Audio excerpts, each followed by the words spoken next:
My name's Narelle and I'm here with my colleague Janet Salmons, and we are about to launch a book with Rutledge on reframing and rethinking collaboration in higher education, and we're going to talk through a couple of the models that we unpack in our book with you today on this little video.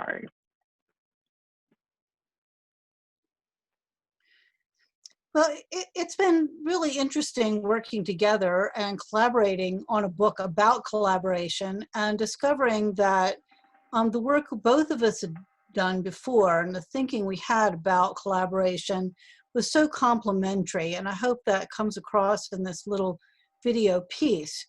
The model that appears on your screen right now, the Taxonomy of Collaboration, is one that I've been, worked on for years, and it's gone through a variety of stages of research and discovery. And I want to just explain this very briefly here today. So this taxonomy, a taxonomy generally, there's some relationship between the elements, and that's certainly true here. So if you want to go to the next slide, the first part of the taxonomy describes three kind of process steps that are, I think, really essential to successful collaboration. And the first really begins with the individual, because we come into the group, whether it's just with one other person or with a large group, we still need to be able to make sense of what's going on and to feel that we can contribute and to understand how things are working. So we need to, this is where the mindfulness and reflection is important to, feeling good and feeling trusting, as a part of this collaborative process. And then, we can't do anything without dialogue. Well, dialogue in a kind of typical sense is not necessarily the same as what we need when we are engaged in dialogue as a part of a collaboration. And particularly when we start to bring in many differences, different cultures, different places, working electronically, needing to be able to share work, as it's in progress. So it's not only a matter of speaking and listening, which are of course important, but also having the systems in place to share our work. And when we're sharing our work, a big part of that is a review process. Do I trust you enough to share my work?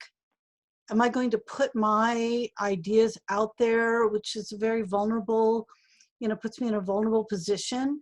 Will I, trust that you will give me constructive criticism? And can I learn to give my collaborative partners constructive criticism as well, so that we can decide, what's going to go into the final product, and what, perhaps we say, that doesn't quite fit. So, there's a lot of that, mutual decision making that comes out of that process of critique. And then the second part of the taxonomy describes different ways that we might organize the work. And these are not either or. We might have a variety of these approaches in one project, particularly when we have a large and complex project.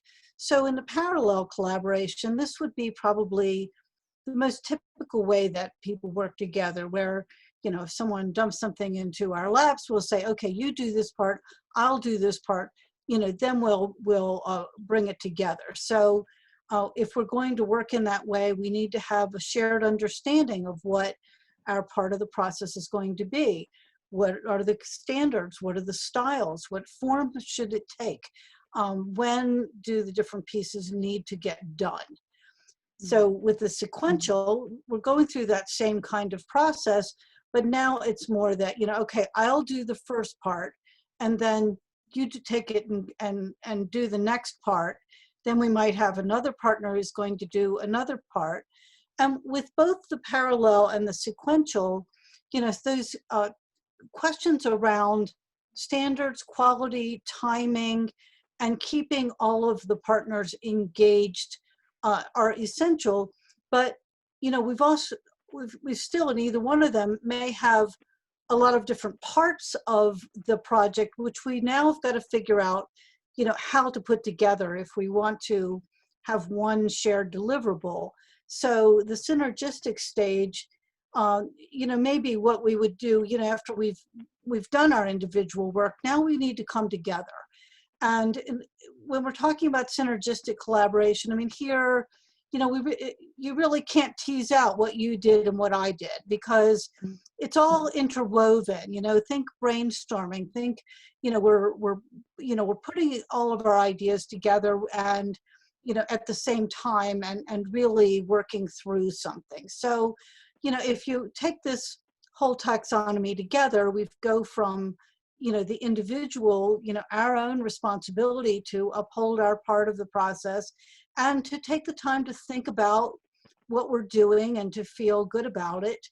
And then, you know, moving through, you know, having a systematic ways to communicate, to do the review and critique process, and then to have reasonable, fair ways to divide up the work and to bring all of our ideas together. And I think, you know, when, you know, underlying all of this, you know, there are many personal, professional, and knowledge qualities and strengths that go into that, which lead right into the strengths-based approach that you brought to this.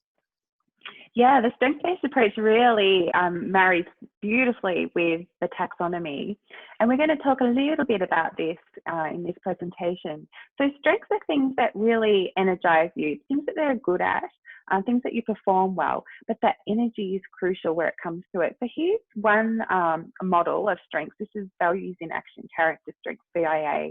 And you can see that there's a whole variety of different strengths there that bring different aspects. And this is a strengths-based language that we've used throughout the book. And you can use and engage with this in a way to think about yourself, but also think about your partner and your team as well. So we're going to think about some top tips that come from a strengths-based approach with collaboration that really support the taxonomy coming into action. So one of the things is to think about is to identify in yourself and concentrate on your strengths, and use that language to think about what that brings to you in how you approach working with others.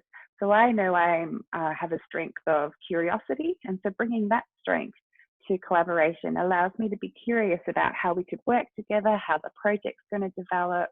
And in the case of Janet and I with our book, using that curiosity to explore our ideas and how the book came into fruition as well. One of the great tips is about naming your strengths and talking and using that language out loud. So whether you're working with the collaborative partners face-to-face or online, using the language of strengths to engage with others and to talk about those ideas is a really productive approach. And you can do that through strength spotting and noticing what others are doing, how they approach their work and how they can complement yourself. Give yourself permission to explore your strengths as well, and that they develop and change over time. And that also sometimes we can overuse our strengths that can also perhaps impede us in how we approach a particular collaboration or solving a problem. And we want to balance that out a little bit more.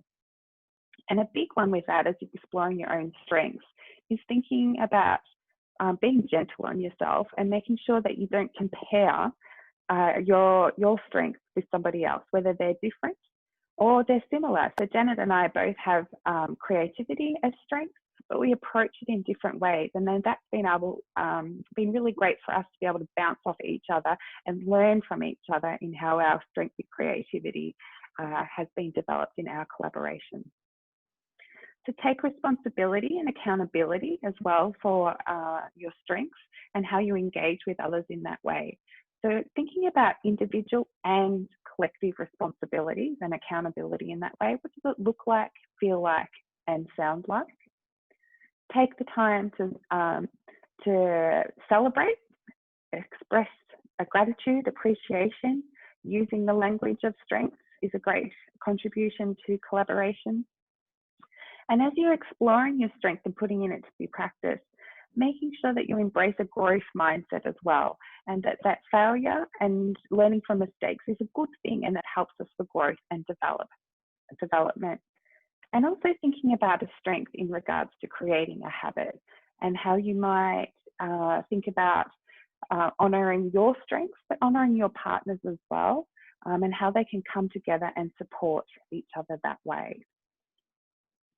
So we hope that you've really enjoyed our tips and strategies, and they're little insights into our book, but also ways that you can approach collaboration and think through that process of working with others in a really productive way.